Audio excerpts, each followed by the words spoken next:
ये मधुबनी ज़िले का जितवारपुर गांव है।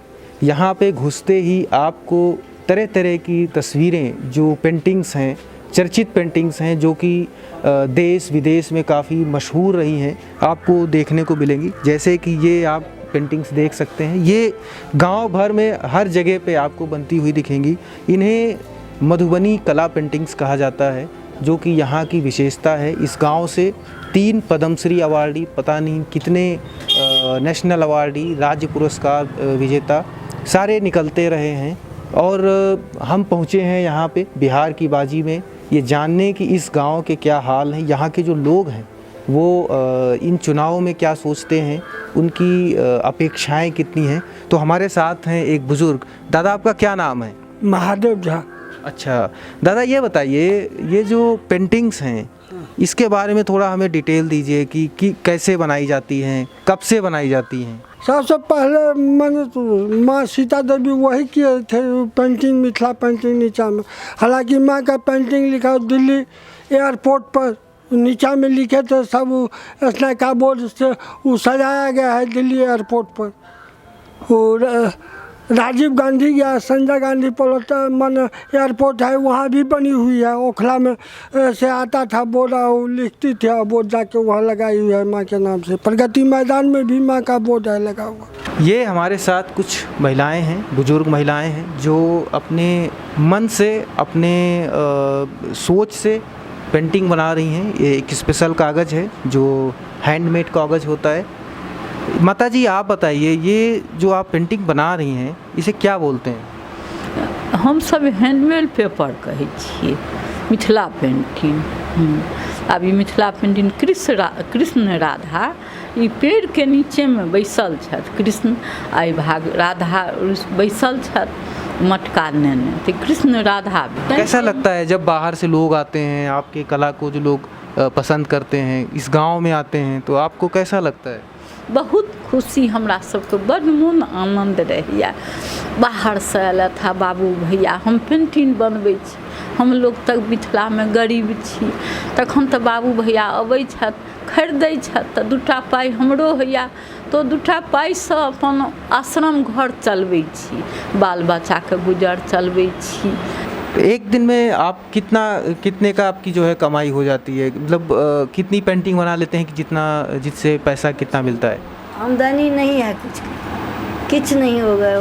गाँव से जो अबै छे लोग तो बाहर से तो नहीं कते आबे, एखन तो लॉकडाउन में बंद भ गेलै सबटा, तहन तो पहिने अबै छलैया तो हमरा सबक पेंटिंग लै छलैया। क्या आपके काम को वो तवज्जो मिल पा रही है? क्योंकि अवार्ड तो मिले हैं यहाँ पे, 2-3 पद्मश्री मिल चुका है। अवार्ड नहीं मिला ले। हम लोग गांव में हैं, पाइप है, पानी पीते हैं, जहाँ तहाँ से खेत बेच के वो भोजन करते हैं, और यही धंधा हो गया है। अभी कोई 5 रुपया भारत सरकार अभी तक हम लोगों को सहायता नहीं दिए हैं। तो ये जो पेंटिंग्स आप बेचते हैं, यहाँ पे लोग आते हैं खरीदने के लिए, वो अब नहीं आ रहे हैं क्या? कोई नहीं आ रहे हैं। गांव में क्यों आएंगे? शहर में तो ये नहीं करते हैं। अभी शहर में बिकता था तब न यहाँ से पेंटिंग ले जा कर के बेचता था वो, लेकिन वो उनका भी नहीं बिक रहा है, तो हमसे ले जाके क्या करेंगे? दिक्कत यह है, या हमर सबके मतलब घर वाला सब प्राइवेट ट्यूशन पढ़बै छै, धियापुता के गुजर करबै छै। हमरा से है ये पेंटिंग से कोनो फायदा नहीं। हमरा पेंटिंग से कोनो फायदा नहीं। तो क्या आप बनाना बंद कर देंगे? नहीं, बनैबते छियै, मुदा एखन लॉकडाउन छै तो नहीं बिकाई छै तो नहीं बनबै छियै, मगर बनैबते छियै। तो अगर फायदा नहीं है, दिक्कत हो रही है, तो क्या आगे चल के ये धीरे धीरे कला खत्म हो जाएगी? नहीं, कला तो कहे रहल छी, तो आब जखन भगवान के दया हेतै तो कला के हेतै।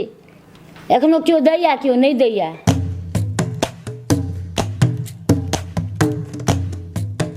अभी घुस रहे थे तो यहाँ पे बैनर देखा कि आप लोग जो है बहिष्कार कर रहे हैं वोट का। क्यों कर रहे हैं? ये समझिए एक कलाकार का दुर्भाग्य है, जो बाध्य होकर के हम लोगों को ये काम करना पड़ा है। मेन मसला है जो मतलब लगभग 2017-18 में ये क्राफ्ट विलेज हम लोगों का गांव को घोषित किया गया था, जो भारत सरकार वस्त्र मंत्रालय का योजना था, और उसमें जो है सो 8 करोड़ 43 लाख रुपया उसमें आवंटन किया गया था, जो इस गांव को विकास करने के लिए। जो एक कलाकार का या आम नागरिक का बुनियादी सुविधा होता है उसके लिए। यहाँ पे बहुत सारे पदाधिकारी आए, दिल्ली से लेकर के मतलब मधुबनी तक का हर एक पदाधिकारी आए, ज़मीन चिन्हित किया गया जो यहाँ ये बनना है, यहाँ ये बनना है, हॉस्पिटल से बनना था, लेकिन कहीं जा कर के कुछ नहीं हुआ। अगर 3 साल में जब हम लोग देखे जो कहीं कुछ होने वाला नहीं है, तो इससे 4 महीना पूर्व हम लोग मधुबनी के डीएम से लेकर के दिल्ली तक हर एक पदाधिकारी से लेकर के और सभी नेता को एप्लीकेशन दिया, लेकिन तब पर भी हम लोगों को ये भी सांत्वना नहीं दिया गया जो यहाँ ठीक है ये काम चल रहा है, कार्रवाई होगा, काम होगा, ये भी नहीं बताया गया। हमने अपना सांसद को फ़ोन करके बताया ऐसे ऐसे है, हाँ देखते हैं, वो भी नहीं बता पाया कुछ। तो बाध्य होकर के अभी जो है सो चुनाव नज़दीक था, तो सरकार को हमको मैसेज देना था जो अगर हमारा काम नहीं होगा तो हम वोट करके क्या करेंगे। सरकार बनाता है जो आम नागरिक को विकास किया जाए, अगर नहीं हो रहा है तो हम लोग विरोध कर रहे हैं। कला है, कलाकार हैं, बड़ा नाम है, इस बार वोट का बहिष्कार क्यों है?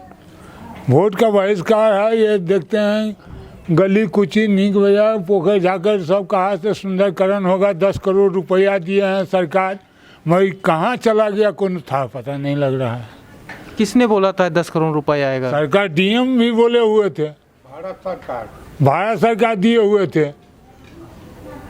तो अब तक कोई आपसे बात नहीं करने आया? आपने बैनर भी नहीं टांगा? आया है बात करने के लिए, इधरे अपन घूरता फिरता है, बस हो गया। इस बार वोट का बहिष्कार कर रहे हैं आप लोग इस गांव से, जबकि यहाँ पे इतना कला के मामले में चर्चित है, सारी चीज़ें हैं, तो फिर ऐसी परिस्थितियाँ क्यों बनी?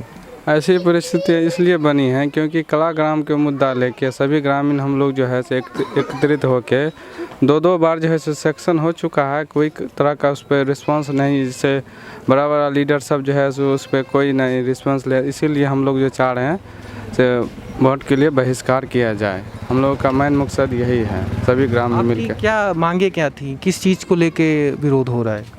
विरोध हम लोग का ये हो रहा है जैसे अवार्डी विनर सब हैं, कोई तरह का लाभ नहीं मिल रहा है, तो अवार्ड भी लेके कोई फ़ायदा ही नहीं है। इससे कला का मनोबल जो है सो हटता जा रहा है। जैसे कुछ दिन पहले हमारे छोटे दादाजी का घटना हुआ था, लिवर कैंसर से पीड़ित थे। जहाँ तक हो सका हम लोग को जब प्राइवेट से अपना किसी तरह चंदा इकट्ठा करके अपना पटना में सवेरा करके हॉस्पिटल में इलाज करवाए। जैसे सरकार ने कुछ योजना भी निकाले थे आयुष्मान कार्ड पे भी, लेकिन उस हॉस्पिटल में उसका भी नहीं लाभ मिला। यही सब जो है सो इस सब का। तो अवार्डीज़ को व्यक्तिगत लाभ की बात है या पूरे गांव को लाभ नहीं मिल रहा है? इस हिसाब से देखा जाए तो पूरा गांव के नहीं मिल रहा है, जिस हिसाब से देख रहे हैं। और ख़ासकर तो अवार्डी का तो और मतलब नाम के लिए अवार्डी, कोई काम का तो है ही नहीं, मतलब कोई तरह का लाभ मिल ही नहीं रहा है। प्रभाकर, ये बताइए कि आप युवा हैं, इन पेंटिंग्स को लेके जिसमें 3 पद्मश्री अवार्ड मिले हैं, बहुत लोगों को राज्य स्तरीय पुरस्कार, नेशनल पुरस्कार, इन पेंटिंग्स को लेके आपके मन में क्या आता है? आगे कितना भविष्य देखते हैं?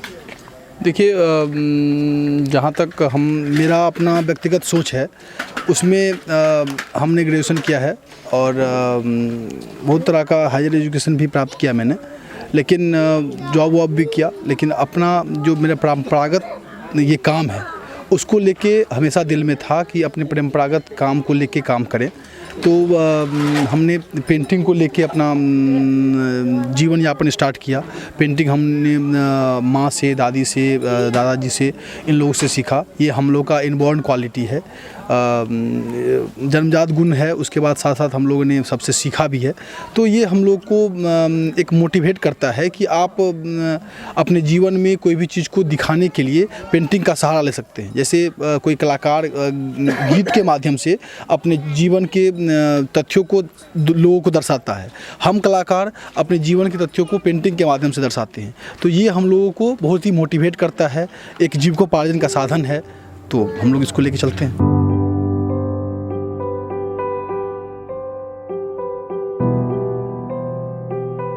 ये था मधुबनी ज़िले का जितवारपुर गांव। इस गांव ने कई पद्मश्री अवार्डी, कई राष्ट्रीय पुरस्कार विजेता दिए हैं, लेकिन ये आज बात करने के बाद ये पता चला कि इस गांव के लोग कितने आजिज़ हैं यहाँ की बदहाली से। यहाँ तक इनको अपने जो है वोट बहिष्कार के लिए बैनर तक लगाने पड़ गए। बने रहिए हमारे साथ और देखते रहिए हमारा बिहार चुनाव पे खास कार्यक्रम बिहार की बाजी।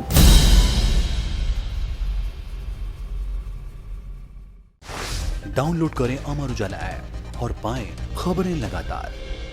अगर आप ये वीडियो YouTube पर देख रहे हैं तो हमारे चैनल को सब्सक्राइब करें और बेल आइकन को दबाना ना भूलें। अगर आप Facebook पर ये वीडियो देख रहे हैं तो हमारे पेज को लाइक करें।